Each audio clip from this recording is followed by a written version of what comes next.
No se, että 16 vuotta on jaksanut olla lastensuojelussa, niin siinä on pakko olla jotakin, miksi siellä viihtyy ja nimenomaan se merkityksellisyys. Että mä itse olen sillä vahva tuo dialogian kannattaja ja käyn paljon keskusteluja niin kuin nuorten kanssa ja olen huomannut, että sillä on oikeasti ollut iso merkitys, että nuorta oikeasti kuunnellaan ja käydään sellaista keskustelua. Että pystyn urani aikana sanoa useita kertoja, kun koen, että mun työ on ollut oikeasti merkityksellistä jonkin nuoren kohdalla.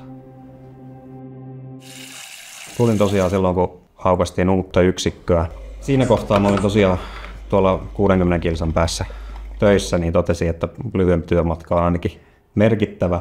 Mutta sitten toisaalta tässä kentällä niin toi, että kotimaisuus oli se, mikä painoa mahdottomasti siinä kohtaa.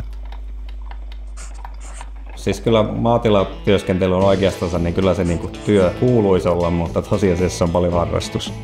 Mutta vie aikaa, että mulla on sen verran sitä hommaa siinä, että mä joudun sitä kuitenkin työpaikan kanssa vähän sopimaan, että kuinka se homma onnistuu. Et mulla ei vielä tullut ongelmia sen suhteen kyllä, että jäisi peltotyöt sen takia tekemättä, että ei ole työpaikalta ollut mahdollista. Työilmapiiri meillä on ollut todella hyvä. Eli voi sanoa, että meillä on hyvin erilaisia työntekijöitä ja jokainen tuo siihen tiimiin jotakin. Ja varmasti mennään aika huumorin kautta, että kovin tosikko ei kannata olla meidän työyhteisössä.